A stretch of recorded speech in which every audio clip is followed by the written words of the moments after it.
From the Presidential Palace, Manila, Dateline Malacañang.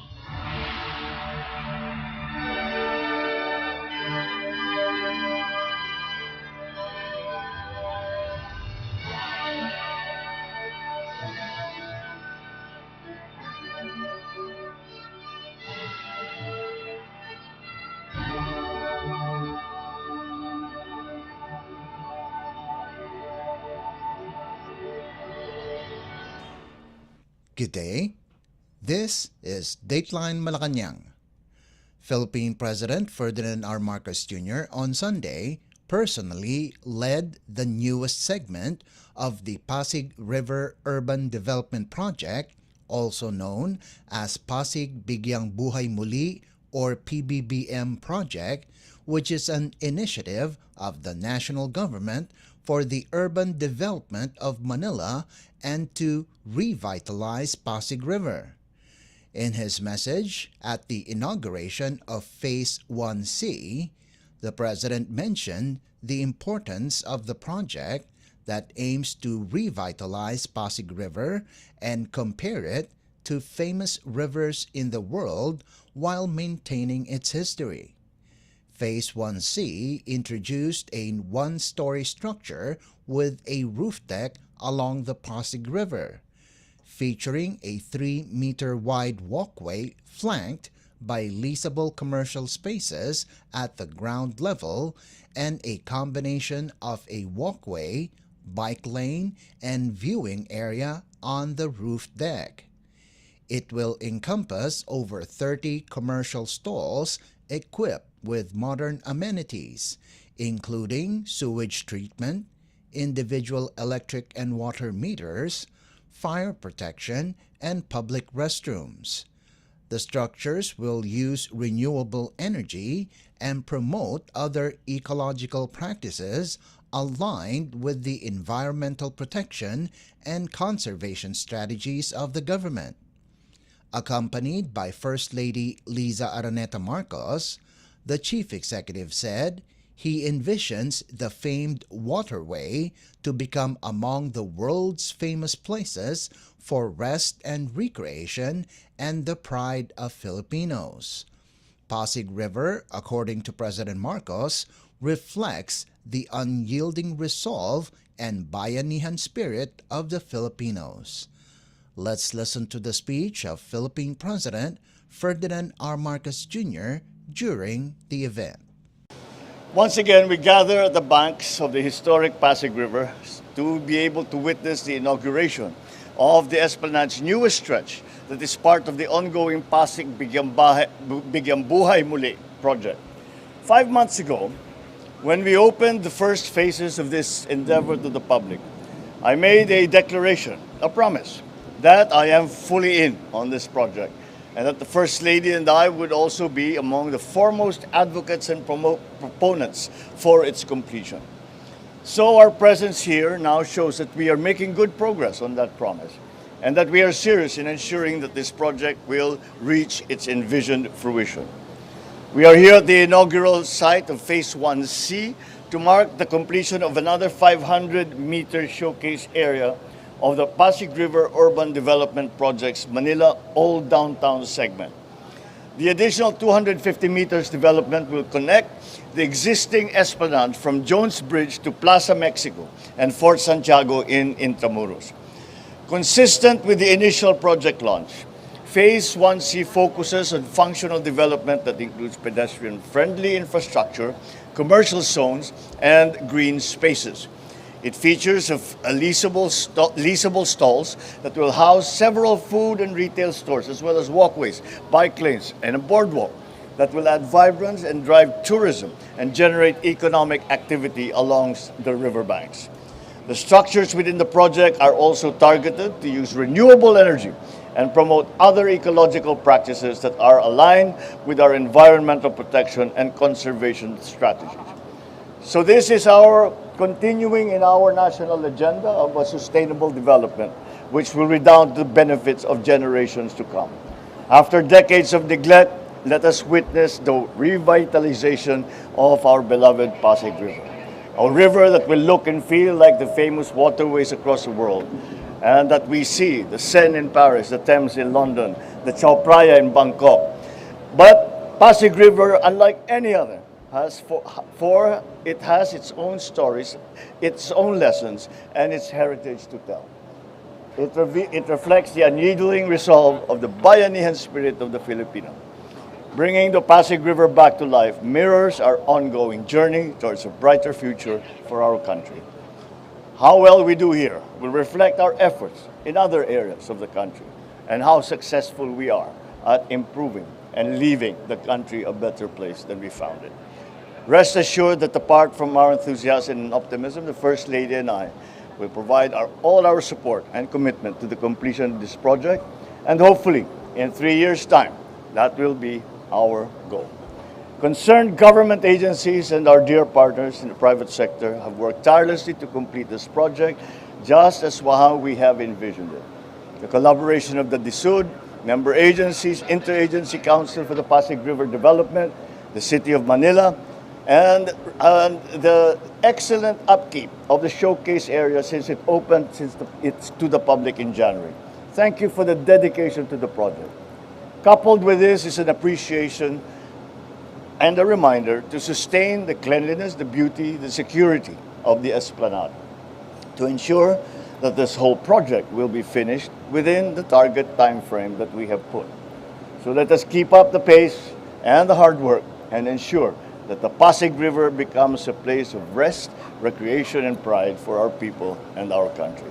Fellow Filipinos, it is a new era of revival and resurgence for our country. This is an exciting time for us all as we bring back the glory of our nation little by little. Let us rally behind this advocacy and contribute in our own way to save the Pasig River, supporting and participating in the efforts, government and its partners, to help maintain its cleanliness, and that will go a long way. Let us work together, make this happen so that we can realize our promise to the Filipino people, a safe, comfortable, productive, sustainable, and peaceful future for everyone. You just heard Philippine President Ferdinand R. Marcos Jr. Dateline Malacañang. Philippine President Ferdinand R. Marcos Jr. on Sunday visited the troops at the Western Command or Westcom in Palawan Province who were harassed by the China Coast Guard in the recent resupply mission in Ayungin Shoal. Speaking with some 80 soldiers, the president reiterated his vows when he assumed the presidency that he would do everything to defend the country's territory, saying that the Philippines has very strong legal grounds for its claims in the West Philippine Sea or WPS. The chief executive said that since he became president, he has made it very, very clear that the national government will do everything that needs to be done to defend the Philippines' territory, sovereignty, and allow citizens to exercise their sovereign rights within the Exclusive Economic Zone or EEZ. President Marcos said the international community recognizes the Philippines' territory and EEZ, where we as Filipino citizens can exercise our sovereign rights. The Philippines and China have been locked in a long-standing maritime dispute in the WPS, part of the vast South China Sea that Beijing claims entirely as its own. However, a 2016 arbitral ruling invalidated China's claim and upheld the Philippines' rights on key features of the waterways, a decision Beijing has refused to recognize. President Marcos also acknowledged the commitment of the soldiers who exercised maximum restraint despite continued Chinese provocations. The commander-in-chief congratulated them for accomplishing the mission. defend the country's maritime domain, and allow the citizens to exercise their sovereign rights within the EEZ of the Philippines without instigating a war. Meanwhile, the restraint shown by the Filipino soldiers in what many described as the most violent Chinese harassment to date drew commendation from various quarters, including the private sector. In a statement, the Armed Forces of the Philippines, or AFP, expressed gratitude for the unwavering support expressed by Philippine business groups like the Makati Business Club and the Management Association of the Philippines. The two business groups deplored the continued harassment of the AFP and the Philippine Coast Guard and called for a whole-of-nation approach in addressing threats to national sovereignty and security. Dateline Malacañang. Philippine President Ferdinand R. Marcos Jr. on Sunday said, "The calm and peaceful disposition of the Philippines should not be mistaken as a sign of submission, as it remains firm in its commitment to defend its territory." The President made the pronouncement during his visit to Camp General Artemio Ricarte, the headquarters of the military's Western Command, or Westcom, in Puerto Princesa City, Palawan Province. Known as the Defenders and Patriots of the Last Frontier, the Westcom has jurisdiction over the country's maritime territory, particularly the West Philippine Sea, or WPS. The chief executive's visit came after the June 17th incident in Ayungin Shoal, where the China Coast Guard, or CCG, rammed a Philippine government ship, brandished bladed weapons, and seized disassembled rifles during the country's rotation and resupply, or RORE, mission. In his message to the troops, President Marcos called on the Westcom to continue to fulfill its duty of defending the nation with integrity and respect as it has done so far. The Commander-in-Chief reiterated that the Philippines is not in the business to instigate wars, noting that its great ambition is to provide a peaceful and prosperous life for every Filipino. President Marcos also commended Filipino soldiers for showing greatest restraint amid intense provocation, saying he has never been prouder of the brave women, men, and not just the Western Command, but the entire armed forces. Despite these challenges, you have stood up and upheld the fundamental principles that binds all of us Filipinos, a mutual respect for life, for dignity, and for community. Kailanman ay hindi tayo magpapasupil at magpapaapi kahit na kanino man. Today, as your Commander-in-Chief, I have never been prouder of the brave women, men, and not just the Western Command, but the entire armed forces as I am today. I salute the 80 officers and troops who sailed the waters and exercised the greatest restraint amidst intense provocation. You demonstrated to the world that the Filipino spirit is one that is brave, determined, and yet is compassionate. I reassure you that you have the entire nation behind you, praying for your safety, praying for your success. The Filipino people is grateful for your dedicated service and to the families that support you. Let me, of course, mention Seaman First Class Underwater Operator Jeffrey Facundo, who was harmed and was injured in the recent incident.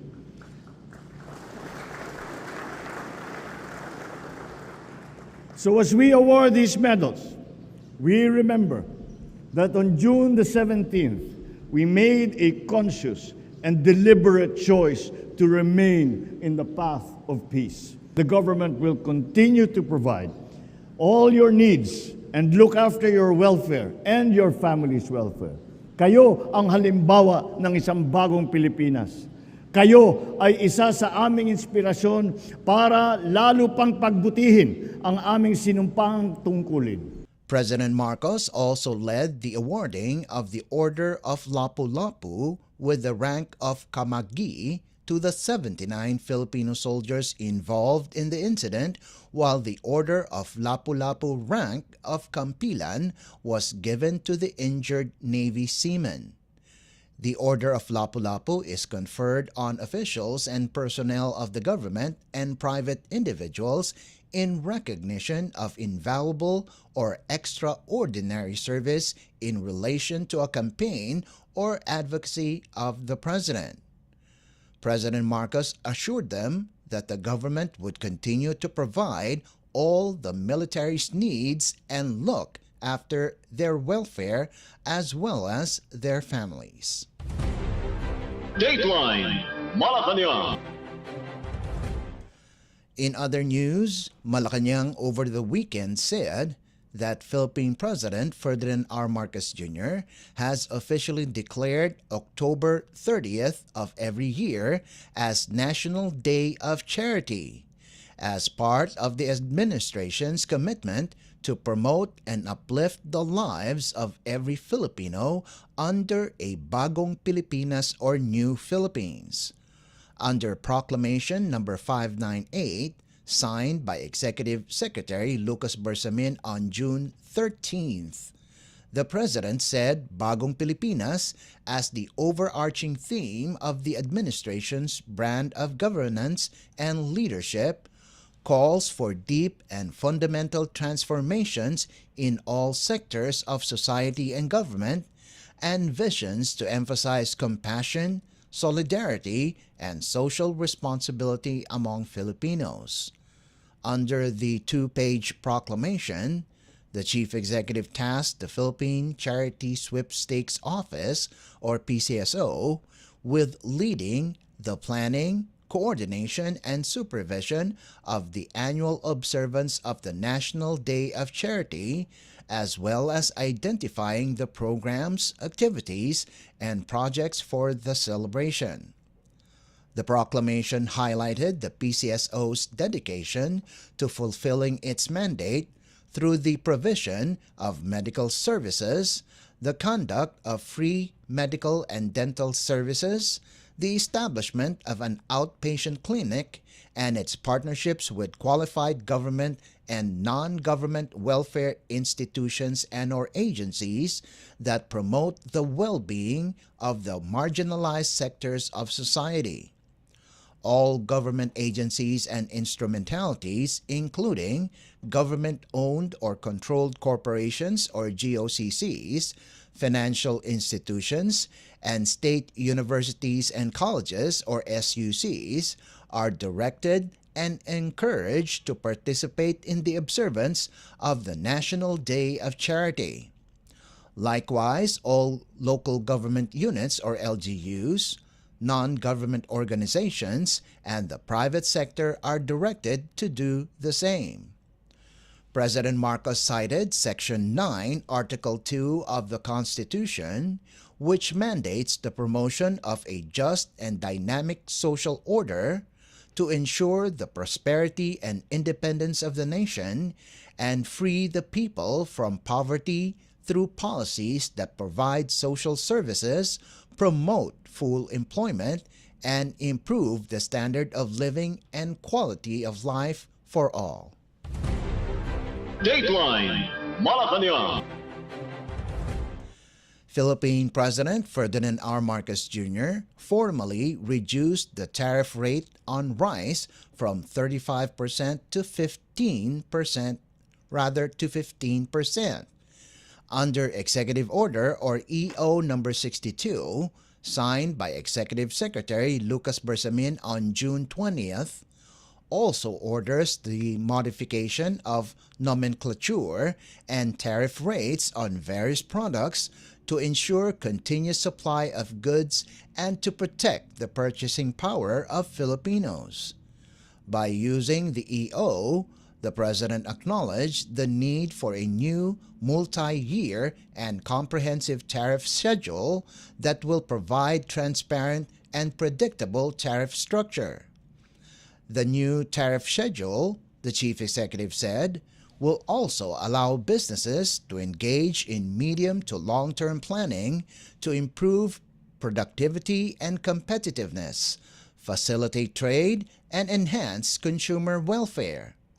Among the salient features of EO62 include the maintenance of the current Most Favored Nation or MFN tariff rates, ranging from 0% to 65% on various agriculture and industrial products including natural gypsum and anhydride, frozen potato fries, various agricultural products including onions, shallots, garlic, broccoli, carrots, cabbage, lettuce, sweet potatoes and cassava, coffee and coffee substitutes, and salt.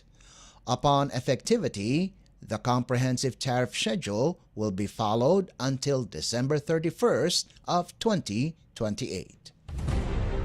Dateline Malacañang. Germany is closely monitoring China's conduct in the South China Sea with deep concern days after a Filipino soldier sustained injuries when Chinese Coast Guard or CCG personnel boarded and looted a Philippine vessel conducting a resupply mission to BRP Sierra Madre near Ayungin Shoal. In a statement, Federal Foreign Office of Germany said, "The reports, images, and videos now available on the latest incident are quite disturbing." The German government recognized that the incident took place in the waters around Ayungin Shoal, also called the Second Thomas Shoal, which it said are part of the Philippines' Exclusive Economic Zone or EEZ, according to the binding award of 2016 in line with the United Nations Convention on the Law of the Sea or UNCLOS. It added that Germany, together with its international partners, will continue to advocate the comprehensive implementation of UNCLOS, freedom of navigation, the peaceful settlement of disputes, and the preservation of peace and stability. Philippine Navy spokesperson for the West Philippine Sea, Commodore Roy Vincent Trinidad, earlier called the CCG a band of barbarians following the attack. He said these men have no right to wear their uniform as Coast Guard men are supposed to be responsible for the safety of life at sea. Dateline Malacañang. In other news, the Philippine political party of Nationalist People's Coalition or NPC has removed suspended Bamban Tarlac Mayor Alice Guo from its party. In a letter shared by NPC chairperson and former Senator Vicente Soto III, dated June 22nd, the coalition formally removed Guo as member of the NPC. This is in response to a petition submitted by Tarlac Governor Susan Yap to the heads of NPC last June 17th.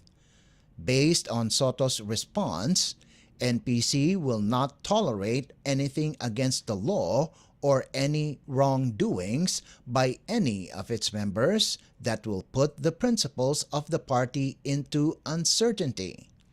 Soto explained that the decision to remove Guo from the NPC is based on the consultations by its leaders and members, as well as the seriousness of the case and the ongoing investigation against the suspended mayor. Senator Sherwin Gatchalian, who is a member of the NPC Advisory Council, supported the decision of its party. In a statement, Gatchalian underscored that Guo's deception with regards to her real identity and her connection with Philippine offshore gaming operator or POGO operations is against the core values of the NPC. Gatchalian said it will be hard for members of the NPC to lead with integrity if they themselves could not clean their ranks. Dateline Malacañang.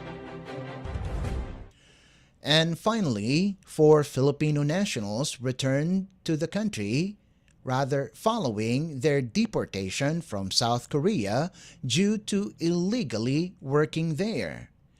The Filipinas arrived at the Mactan Cebu International Airport on board a Jeju Air flight.